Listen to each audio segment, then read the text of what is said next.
Epson L3210, maraming nagtatanong nito mahirap daw pa-on, mag-on, mag-power.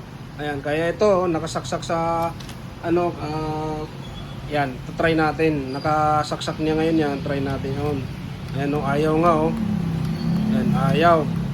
Ngayon ang gagawin nyo, hugutin nyo sa power. Alam mo, ito, hugutin nyo. Ngayon, pag hugot nyo, ayan, lolong press nyo to ng 10 seconds. 1, 2, 3, 4, 5, 6, 7, 8, 9, 10. Ayan, tapos balik nyo na yung power. Kahit anong Epson to ha. Ayan, balik nyo na yung power. Ayan, tapos ayan, on natin ulit. Kita nyo? Ganun lang siya kasimple. Paano yung mga mahirap mag-on daw, mahirap mag-power. Kasi hindi sira yung power supply nun or kaya yung mga board nun. Baka mamaya bumili kayo ng power supply, bumili kayo ng board.